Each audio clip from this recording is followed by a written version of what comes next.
สบายดีเนาะมื้อนี้บักบุ้งก็สิมาสรุปลาวพัฒนาพี่น้องเนาะของงวดวันที่2เมษายนเด้อพี่น้องเด้อสำหรับชุดสรุปเนาะ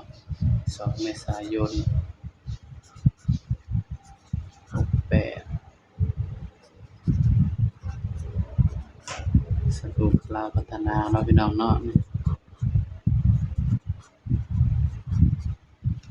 นี่คือชุดสรุปเด้อพี่น้องเด้อ2เมษายนเนาะนี่คือชุดสรุปพี่น้องชุดสรุปนี่ก็สิให้อยู่6คู่เนาะพี่น้องเนาะสำหรับชุดสรุปลาวพัฒนาเนาะก็มาเบิ่งนํกันเนาะพี่น้อง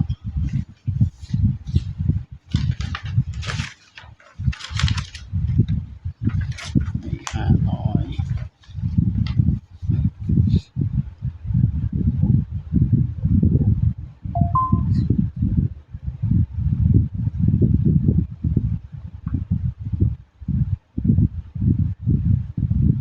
12 16 23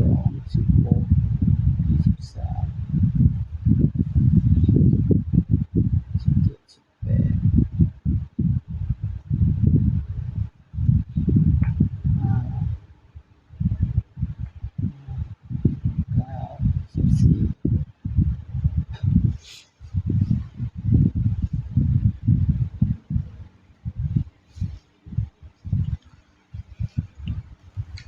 14สรุปก็ได้ตัวเก่าพี่น้องเอ้ยชุดสรุปก็ได้550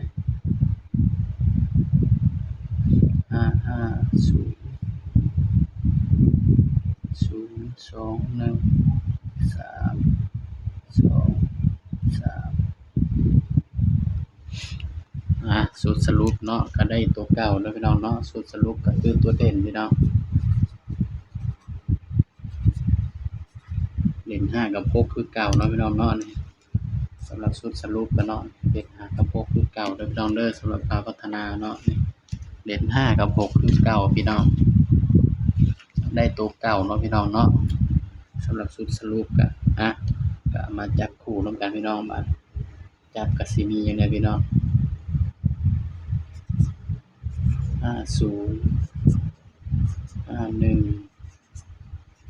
2 53 51 52 53แล้วก็ลืม59เลยเด้อพี่น้อง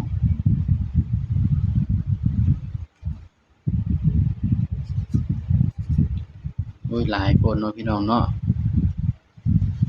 หลายเกินไปพี่น้อง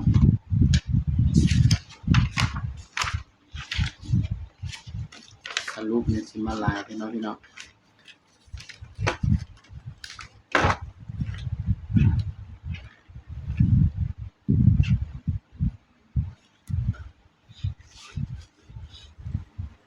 เขียนใหม่มันหลายคนเนาะพี่น้องเนาะ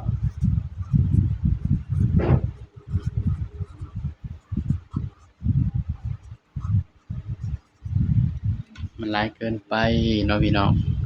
ปรุงก็สิให้น้อยๆเอา4คู่เนาะพี่น้องเนาะเพราะว่าหยังเด่นมันซนกัน2คู่เนาะพี่น้อง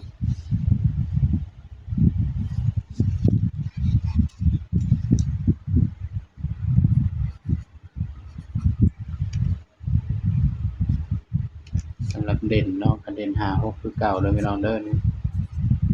เด่น5กับ6คือเก่าเนาะสำหรับชุดสรุปกับพี่น้องเด่น5กับ6เนาะก็มาจับคู่เลยพี่น้องบัด50 59 60 69พี่น้องนี่เด้อนี่กันเบิ้ลก็คือ55กับ66นั่นแหละพี่น้องออกแล้วก็ออกอีกเนาะพี่น้องเนาะสำหรับลาวพัฒนาเฮานี่เด้อพี่น้องเด้อนี่คือชุดสรุปเนาะก็4คู่ไปเลยเนาะพี่น้องเนาะสำหรับชุด3ตัวเนาะพี่น้อง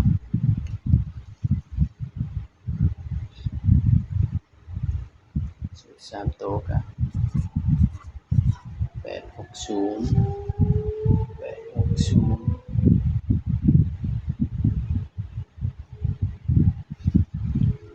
860 459นี่เด้อพี่น้องนี่ก็เป็น เพียงแนวทางเนาะสำหรับชุดสรุปลาวพัฒนางวดวันที่2เมษายนเนาะพี่น้องเนาะสำหรับคลิปนี้เนาะบ่กุ้มก็ฝากพี่น้องกดไลค์กดแชร์กดติดตามบ่กุ้ม Official อีกเด้อพี่น้องสบายดีครับ